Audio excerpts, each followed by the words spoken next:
Let's Take This Outside with Marianne Iveson, the podcast where she speaks to athletes, outdoor professionals, and scientists about why they connect with nature.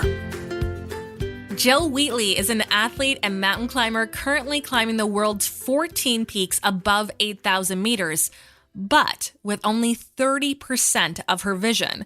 She is a competitive cyclist and runner from Thunder Bay, Ontario, who worked as a physical education teacher. She traveled the world teaching until 2014, where she suffered a traumatic brain injury that took 70% of her vision and nearly her life.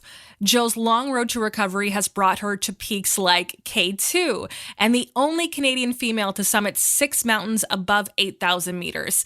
She aims to break down the stigma associated with traumatic brain injury, vision loss, and eating disorders. Please enjoy my conversation with the very inspirational Jill Wheatley.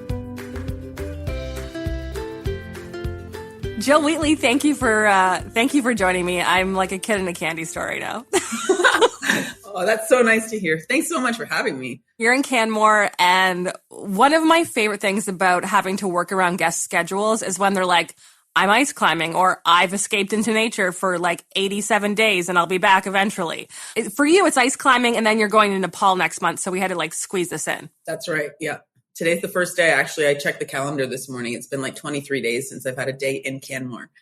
Somewhere around Christmas time when I didn't have anyone to play with. I feel super fortunate to talk to you. You have an incredible story, but let's go back to the early days. You're from Northern Ontario, and you grew up being very active outdoors. Let's start from the beginning.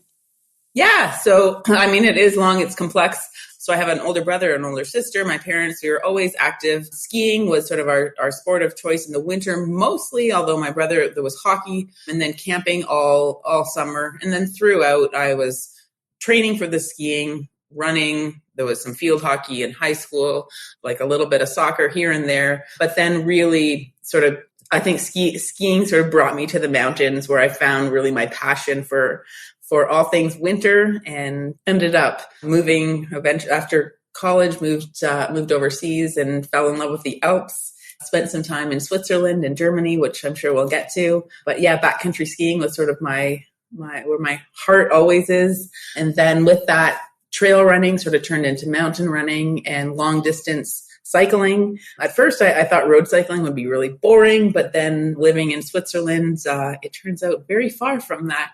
And I would spend hours, days on my bike. Yeah, and so was competing in long distance duathlons just before my life took a big turn. A long time since I've been on an outdoor bike. Yeah, those routes and skiing and on the ski hill, I think, prepared me for lots in life. Just training and work ethic.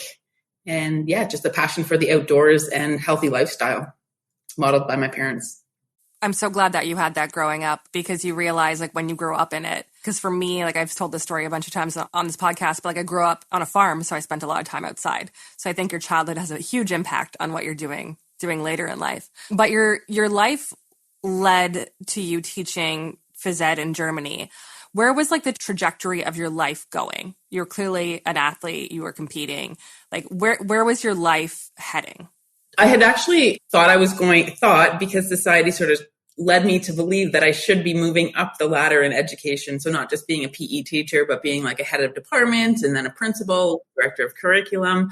But thankfully, I kind of hit a point where I realized, no, this is not for me. And I'm not going to go and follow along what I feel like what society's telling me I should be doing, but rather following my heart and my passion. And I think that really showed in my teaching, where students see me sort of, I mean, with respect, but also, not necessarily as a peer, but they would see me and my passion for sport as I taught it.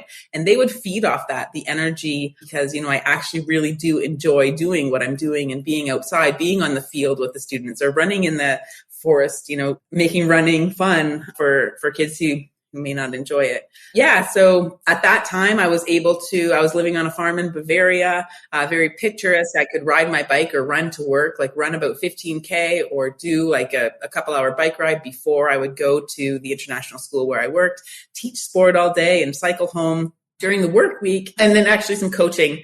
So between different schools, coaching skiing and coaching cross country and track and field. But then, my weekends, I had the very stereotypical Subaru in Europe where I had a road bike one side and the mountain bike on the other side of the roof, skis, snowshoes in the back, just a variety of choice where I could just drive like within half an hour in Germany, like the Bavarian Alps, and just decide depending on what the weather's like, what I want to do or do a couple of things in one day. Yeah. So that's how life was. I had found what I felt was a balance. Like professionally, I wasn't actually enjoying what I was doing because I was passionate about the subject area, health and trying to, just share that passion with the next generation, and then making the most of, what teaching offers. And that is the weekends and the holidays where I could travel and build on that sport, and even at a level where I was competing. I just want to kind of dive right into it. 2014, you're living in Bavaria. What happened? Well, it was the second week of school, one of those September days. I mean, the Four Seasons, just like Canada. And it was, a kind of overcast Wednesday morning. And my colleagues were not really keen to take their lessons outside as planned, as they, sort of clouds hovering, potential for rain. And whereas me, going back to those roots in Northern Ontario and just bundling up no matter how cold it is, or putting on a raincoat. And I just thought I'd rather get out and have that fresh air and the time outside than be in a cramped gym where I, modifying lessons. And so, we went outside. It was the 10th grade. So these students were about 16, about 21 of them from all over the world. So this school, basically international kids whose parents were either a lot of diplomats, international bankers, lawyers, athletes playing a sport in Germany.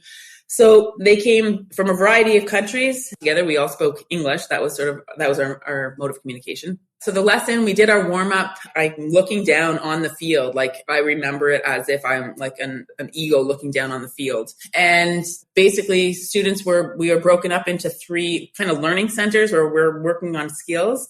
We had been building up to connecting. So, connecting tennis ball and a tennis racket, or a badminton birdie and a badminton racket. And this day was baseball and baseball bats and baseballs. Everybody was doing what they were supposed to be doing. I wouldn't change anything. I really feel the setup was exactly, I had planned it out that way, but just a complete fluke accident where I'm sort of standing for those that know baseball, I'm at the equivalent of third base, sort of looking into left field with one small group, and a boy who was sort of at the equivalent of home plate, trying to hit in the direction of sort of right field, just a complete wrong direction. And the ball hit me in the side of the head, on the right-hand side of my head. And I knew instantly something was really, really wrong. And I needed help. I have like in and out memory from that time. I remember being taken to hospital. I remember a doctor being in my face. I do remember sitting on the field. I remember a colleague running from the school right in my face. I remember bright lights, stainless steel and green hospital scrubs. I remember being in my friend's car and feeling like I was in a washing machine because it just felt like my head was shaking like that. Yeah, so they had, I guess, done the concussion test where I like you're competing enough of the correct what they were looking for or what they felt was passable, and sent me home. So again, coming back to that farm above a barn, the cows are below me. I'm in a little wood loft by myself. And so that was a Wednesday. And that coming weekend, a friend was coming from the UK. He was going to drive me to Switzerland, where I had previously lived. And we were going to the World Duathlon Championships, 50K run, 150K cycle, another 20K run I was fit. So I thought, because the doctors in the ER sent me home with a black eye. And at the moment of impact, my eye closed and actually blew up about the size of a baseball. So a black eye. I'm at home with a black eye, in and out of consciousness, vomiting. But in my mind, the doctors told me that I just have a black eye. So I need to toughen up. Like, come on, Wheatley. Like, get out there. Like, it's just a black eye. You can run, you can ride a bike. They're the medical experts. You're just a sporty teacher. And so of course you're going to race this weekend. Anyway, when Chris came back, my friend came to take me. He instead took me right back to that hospital where they put me in an ambulance, apparently in shock. I don't really remember this part. My black eye has never reopened. And in addition to being a black eye, my skull was actually fractured. Like, so the impact fractured my skull and my brain was bleeding and swelling while I was at home by myself. And they put you through concussion protocol and said, go home? Yeah. Yeah. I mean, very light concussion protocol. And your brain is bleeding. Yeah. So the black eye, like for the next, I don't know how many days, to be honest. My face, I guess the viewers can't see me, but the blood went from my eye, and because my brain was bleeding, the blood, you could just see it moving all across every day you would see more and more. And you're like, I'm fine. The doctor said I was fine. Right? They said I'm fine. So I'm like, it's just a black eye, toughen up. But you knew, right? Like deep down in your heart, you know, you're like, something's wrong. I knew something had to be wrong. You know, growing up, probably a little black eye, you know, where you get the little mark under your eye from actually being hit maybe or bumping. But I knew there was something different. And so then the next 4 months were in that neuro-intensive care. And they were focused on the brain then and just kept telling me that the eye's going to be okay. Because once this bleeding stops and all the blood clears, things are going to open up and you're going to be able to control your eye again. And so their focus was on the brain. The eye is going to be okay, but then it wasn't. And then they would say, okay, 2 more weeks. And they just kept pushing these goalposts. And with every push of the goalposts, my hope and my frustration just deteriorated. Like I was just getting so frustrated with these false promises and just felt like nobody understands, like nobody gets it. And at the same time, you know, while I had been at home, I was in my own vomit. I couldn't get up to clean stuff up or get a garbage can or anything like that. And so with that, and along with the area of my brain responsible for for appetite, lost any sense of appetite. You know, I've had a horrific relationship with food ever since, and I just could not take in anything. Then they were focused on the brain and they sort of were letting the eating go, but like making sure I was eating, but not enough. And I was just deteriorating in every sense. And my brain's trying to heal, but it's not being nourished. And so I'd be sent like to the eye hospital and then to, you know, the cognitive stuff. And then the nutrition would be sliding. And then they sent me home for a couple of weeks and I wouldn't eat. Like full stop. I could not convince myself that I actually needed to eat. And part of it, you know, my brain is damaged. I'm convincing myself, you know, I've got all of these cognitive issues going on. I'm losing my fitness. I'm not doing any exercise, so I don't really need to eat. This is what I'm telling myself. Meanwhile, my brain is trying to heal from a traumatic injury without being nourished, you know, and so there's specialists for that. But then, you know, all of the specialists are in different places and I just kept getting handed off to different, but nobody ever sort of taking responsibility for the whole picture. And things just kept getting darker and darker. And, you know, they said she's not going to survive 3 days, you know, without this, like being hooked up to these machines that are going to feed her the medicine, that are going to give her the nutrition. And I was like, no, thank you. Like that's 3 days too many.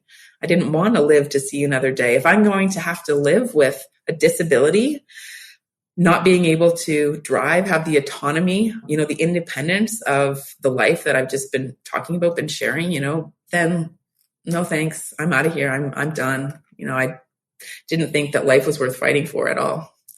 So thankfully, those doctors, the medical teams across 7 different hospitals and healthcare centers in 3 countries over 26 months, they didn't give up on me. You know, I certainly felt like they did at times, just tossing me between others and my family. Because they didn't give up on me is the reason I'm here talking to you today. Not because if it was up to me, you know, every tube had been pulled out, I did things that are probably not even appropriate to talk about. So if I understand correctly, you had this physical injury, which was the impact of the ball to your head, which affected your eye. You had the brain injury, which essentially took away your appetite, so you stopped eating. On top of, you know, I know that brain injuries have a slew of side effects, not side effects, of other effects that you like would take you 8 hours to describe. right? Well, that's funny you say 8 hours, because there was a time when I would have 8 hours of therapy a day. And that would be, for the cognitive, for the physical, for the physio, for the psychological, all of these different therapies trying to help me. Well, at that time they said recover. And I don't feel like you recover from a brain injury because, well, I don't actually want to go back to anything. I feel I've learned and gained so much from it. But yeah, so to describe everything from like what you mentioned and the TBI itself, like the cognitive function, my attention and my memory, and the motor function, things like coordination and balance. I have no depth perception anymore. Like my vision only comes from the bottom of my left eye, and you need two eyes to work together to measure depth. So adjusting to that, like basically learning to walk properly, because for a long time it was wheelchair and then trying to stand up, but everything is just off kilter because I can't see properly and I can't raise my eye on the left side above the horizon. So I'm just tilting my head and then my body's getting all out of line. Yeah. And then other stuff like sensation, my hearing was just, I feel it was escalated because, with the loss of vision, I feel that that's one sense that I was just so sensitive to noise. And then there's the emotional stuff, like the anxiety, like the cycle of acceptance. I don't even really like to refer it to as a cycle. There's not much cyclical about accepting what's sort of come in the wake of my brain injury. Yeah, just some really dark stuff with respect to the emotions. And I mean, I used to think PTSD had something to do only with, with war and guns. That's not the case. I've definitely learned that. It's complex, to say the least. There are, and we talked about this even before I hit record, 1,000 different directions that we can go on this. But your adversity, your inspiration, and where you are now, which we're going to talk about in like just a second, like I think anyone listening to this right now and hearing that and hearing pretty much your vision's taken away, your life looks like it's completely ruined from this accident. You're probably feeling isolated. You're not home, right? All those feelings that you felt, no one blames you for, like, no one would blame you for those dark moments. I have a feeling that, you've been through a lot and you've come like a long way, but if I was to guess, you probably still have moments. Absolutely. I mean, and that is why when I decided to start sharing, and it took a long time to start like my website and using social media to help people, direct people to my website, that one, I finally shifted that perspective to see, by sharing how I can actually help other people, I'm all in. Like, I'm not going to pretend that every day is a sunny summit, at the top of one of the world's highest mountains. And I think that is what people connect to being real, being authentic, being vulnerable. Like that vulnerability is where I feel that I can help other people. Adversity is going to look different to every single human. It's not going to necessarily be traumatic brain injury, vision loss, and eating disorder, but every human has their own challenges, whether it be job loss or a different type of health issue, relationship issues, challenges at work, human interaction. Everyone's got their own struggles, their own challenges. And if I share the chapters of my story that continue from this point that was so dark to where I am now, there's no point in sharing and pretending that it's all good. Like, I have hard times all the time. Like, it's normal. And I think the best way to break down the stigma like associated with mental health and everything, I mean, with respect to traumatic brain injury and any disability, is to talk about it. Education is the way to break down stigma. I'm not a teacher in the sense that I used to be, by being vulnerable, by being authentic, that I can teach others a little bit about impermanence, about possibility and perspective, like what really is important and how we respond to adversity or to challenge is our choice. I didn't choose my brain injury. I didn't choose to lose 70% of my eyesight, but I do have the opportunity to choose how I respond to it. Do you, I'm assuming you read Brene Brown? I do. actually a lot in therapy is when I was introduced to Brene Brown. Yeah. Yeah, I can always tell when someone else comes from the school of Brene Brown, the empathy and the compassion and the way you look at life. So I think it's beautiful. So thank you for sharing that.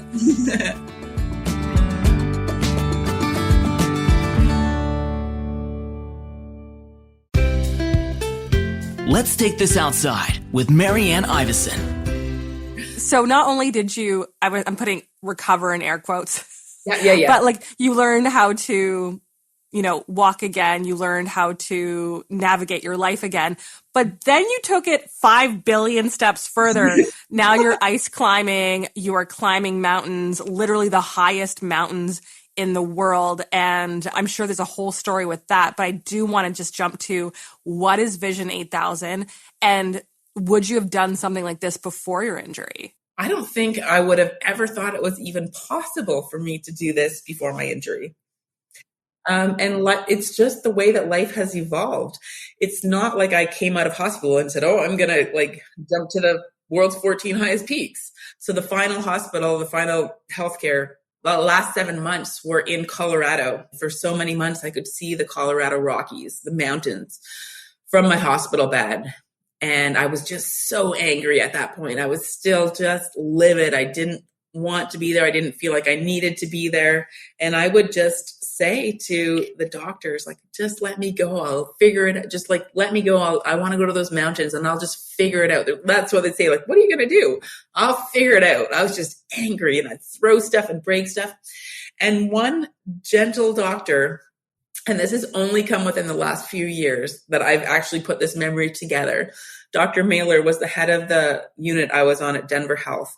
And he said, Jill, this is your Everest. He's like, I know you have a connection to the outdoors and to mountains. He's like, but I want you to think of this as an expedition. And we're your team. No one climbs a mountain alone, but we're your expedition team. And every one of us on the team has a certain part, but we're all going to work together to help you get to that summit and then on your way, after it doesn't end at the summit. But, his gentle approach, he was so kind. And I really realized the connection. He had done his homework. But at that time, still, I was like, just get me out of here. You took it literally. But at that time, I didn't at the time, but then it came back.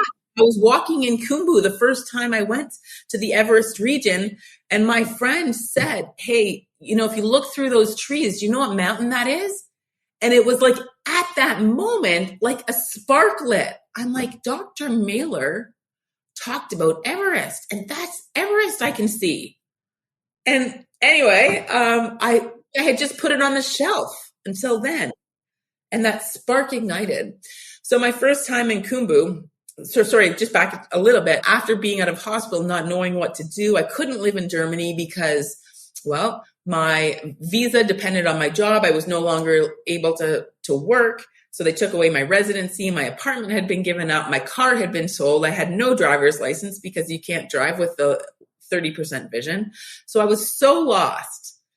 And the only sign I could really see pointed towards mountains. I just thought I'll be away from everything society tells us where we should be, what we should be doing, what we should look like, how we should be, what titles we should have. I'm out of here. So I was so relieved to get out of hospital and from that one-to-one care for so long, but then I was lost.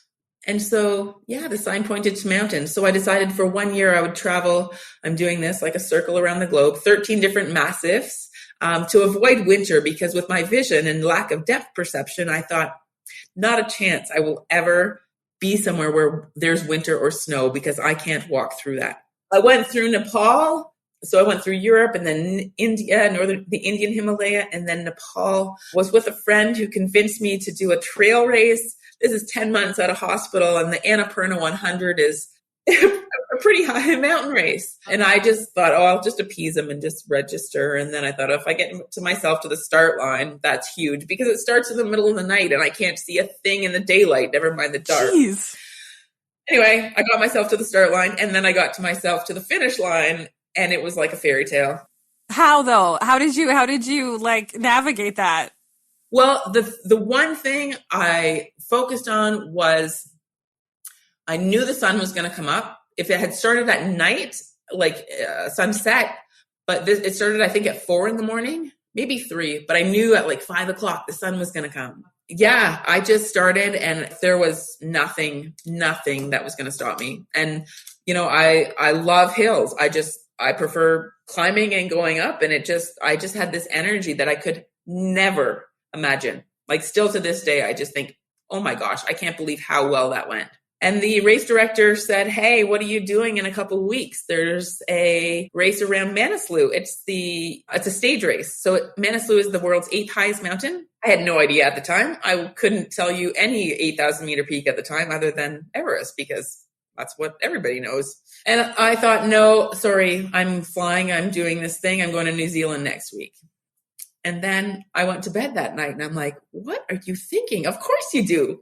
So I stayed, I changed my ticket and it was one of the best decisions I've ever made. I ran around Manaslu and I met some of the most incredible people that really helped shift my perspective and fall in love with the Himalayas.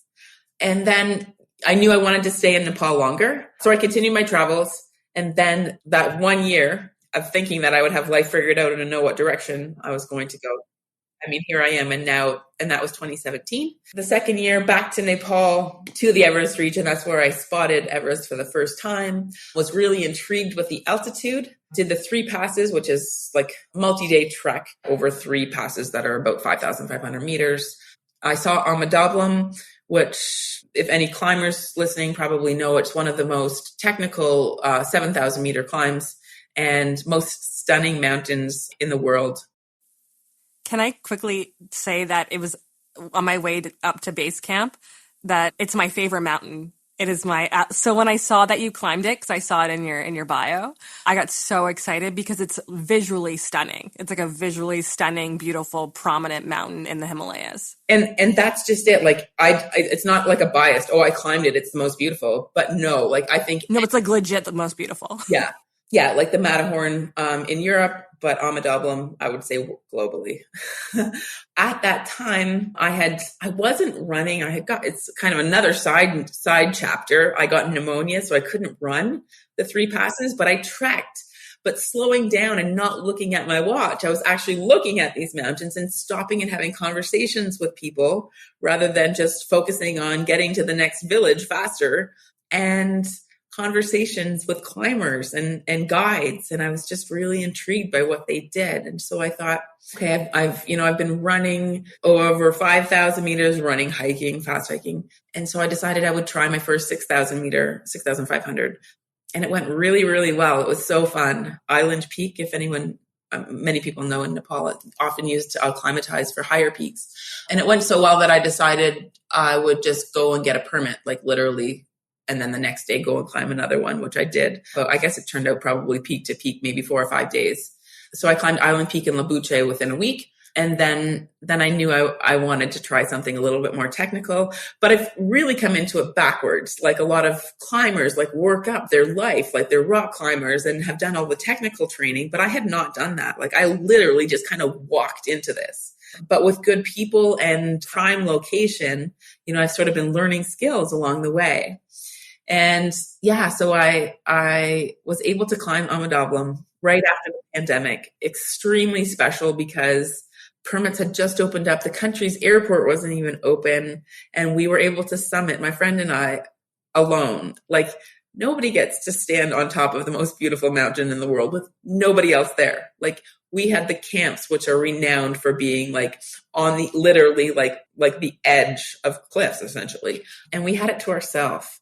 So, moments, finding so much serendipity in my story. And I mean, to add more drama to this story, my dad actually died while I was climbing Amadablam back in Canada.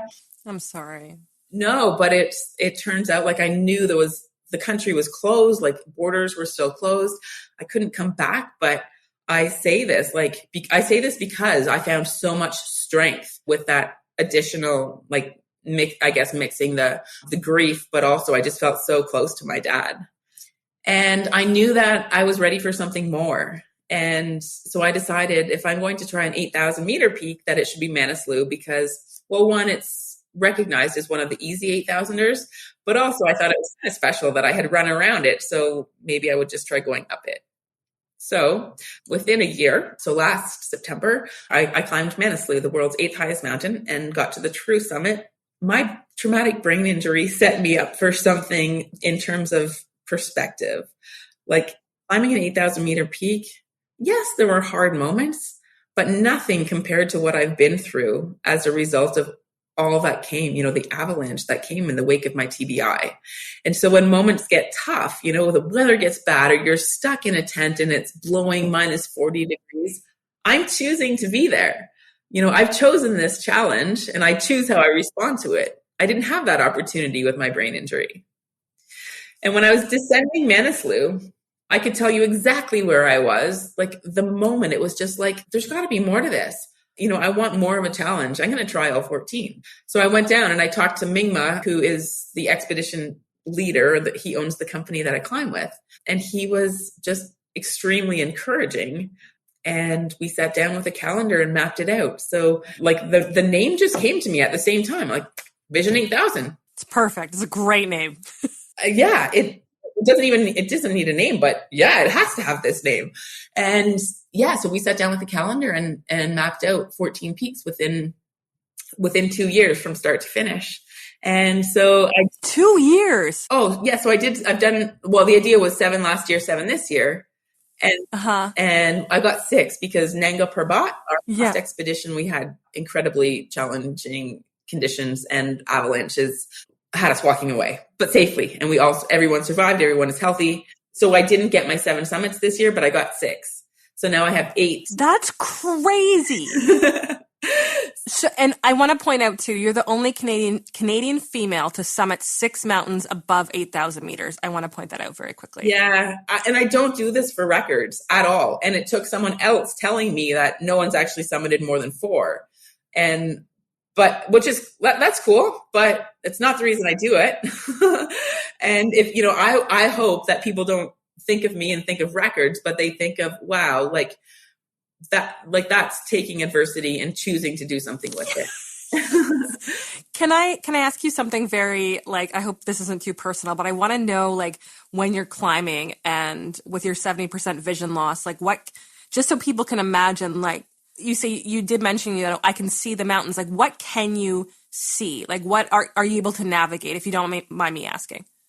Okay. So I think I mentioned depth perception is non-existent, but I've adapted. So I can see colors and I use colors. I use different shapes. I use other people's body movements and light to measure distance. So basically, if you take your right hand and cover your right eye, or any hand, cover your right eye, and now put the top of your hand over the top of your left eye, and then you have a bit at the bottom. That's what I see.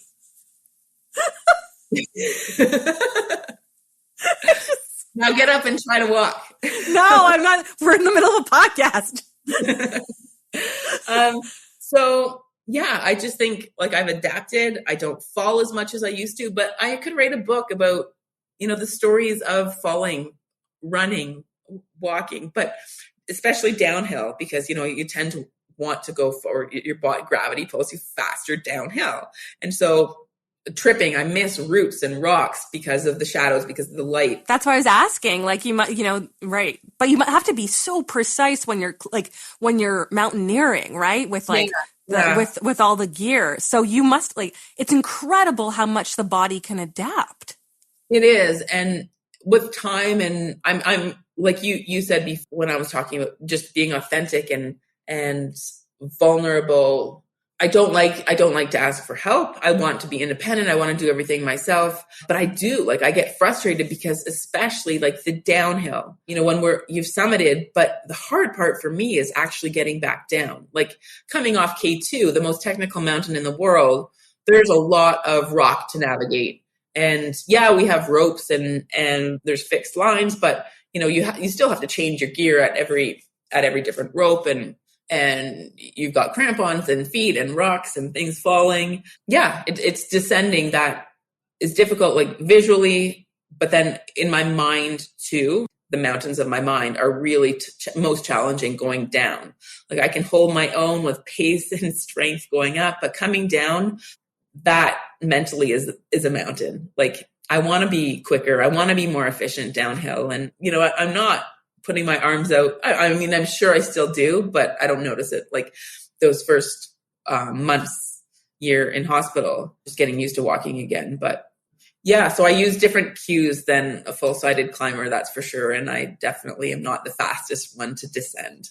You just said that descending was maybe your biggest challenge. Sure So by the way, you've done K2. Like K2 is renowned for being maybe the hard, you can confirm it for me. So you still have 8, right? So you have 8 mountains left. What do you look as, other than, 70% vision loss and going through this?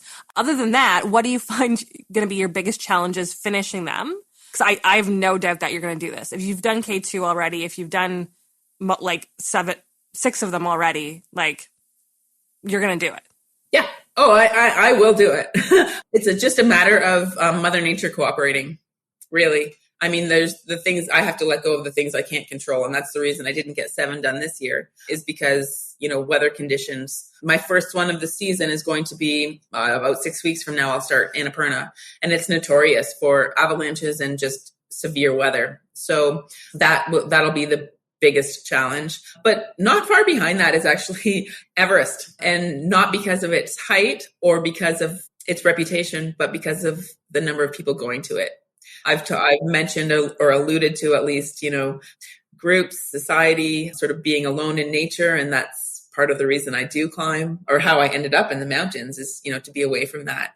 And Everest has turned into a bit of a circus, which I prefer not to be associated with, but it is part of my project. And I have to just use that challenge, and I'll work through it. It's just a different challenge than a lot of the other mountains that people have no idea. The Kanchenjunga and Dalagari, who most people have never heard of, are more technical, a little bit, they're more challenging to climb than Everest, but I was able to do it like with next to nobody there.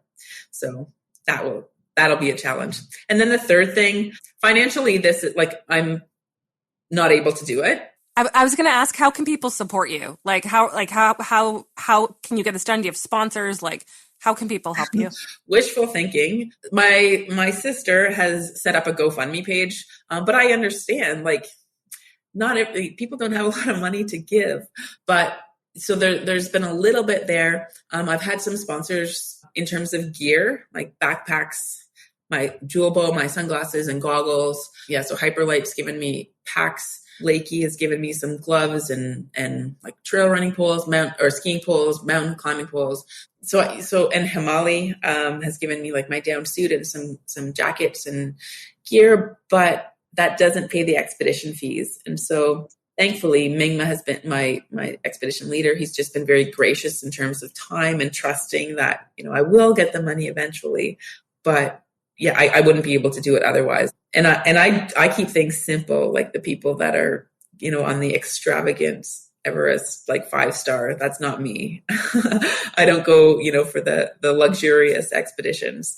Keeping it basic though, and it's still expensive by the time, like for the permits, for the transportation, for the guiding, for the food, everything along the way. I'll be sure to post. And I think getting your story out, I don't know if I'm not sure my podcast can do that, but I think the more people you tell, there's gotta be a company out there that's like, oh my gosh, this is like an incredible story. And we want to support her in her journey in Vision 8000. There's gotta be a smart company that would want to do that. Well, I mean, the idea is I'm not expecting nothing. Like if people are willing to financially help me, I'm more than happy to, share light with their communities, or internationally, with the way technology is now. I can share along the way. I can write, I can talk, I can take your flag on these high mountains. If our values align, then I'm all into partnerships and having others on board for sure. I do have one more question for you, because this has been very inspirational. I say eye-opening chat. I'm so sorry. I'm so sorry. Love it. Yes. I'm so sorry. No, don't say sorry. That's so good, because that could be another whole podcast. Like the one-eyed comedian is what I tend to talk about. Because for years, Marianne, I could not joke. Like if somebody said that, I would be so angry and pissed off. Now I'm the first one to make the jokes. Like I think it's healthy and people get uncomfortable. I'm like, no, like this, joking and laughing reality it's a good thing. On a more serious note, how has your connection to nature changed? Your connection to earth? You saw, my question was, have your other senses changed? You mentioned your hearing's better, but how has your connection to the world around you and nature changed since the injury in your expeditions? I think just the appreciation for the serenity and silence, and also putting things into perspective. Like when you're climbing in the Karakoram in Pakistan or in the Himalayas in Nepal or India, as far as the eye can see, like it's just endless mountains. And you just realize how small we are, like each person, and the insignificance of our problems. Do you know what I mean? Like, I know exactly what you mean, actually. Yeah. And I struggle when I come back to society. Like there's the expedition low. So after I've been out, and then just like the low that comes with that, but adapting to, like, to be honest, like I haven't spent very much time in Canada in my adult life, but each time I come back, it's like culture shock. Like what people feel are their problems, and just the size of things, homes, cars, and, the connection, always connected to technology, where when I'm in nature, I can let that stuff go and just appreciate the little things, and how insignificant what many people think our challenges really are. The thing I always say when people ask what was Nepal like, what was like climbing there like, I said, there's nothing that makes you feel more insignificant and small than being surrounded by the Himalayas. That's what I tell people. So it's funny that it's funny that you say that. I'm going to put all the links in the show notes and everything, but good luck on your next expedition. Thanks so much. Yeah, I start one on March 5th, and then I'll go all the way through October. So I think this is probably not going to air till maybe March. So it's hopefully I'll be able to update people along the way, and I'm really looking forward to seeing your journey this year. And maybe we can chat after you're finished and back. Oh, absolutely. And I mean, there's some base camps will have connection. It's crazy some of the places that you can actually, even more than in Canada, I'm finding here in the Rockies. But some places like in Pakistan and Nepal where you actually get mobile reception. Again, I'd rather not. But at the same time, I do know people like you and others in my international community are curious. And so I will connect as I can with appreciation for those cheers and love along the way from afar. Jill Wheatley, thank you for your time. This was a beautiful conversation. Oh, thank you so much. I'd love to do it again. Thanks for listening. For more Let's Take This Outside, go to letstakethisoutside.ca. Produced and distributed by the Sound Off Media Company.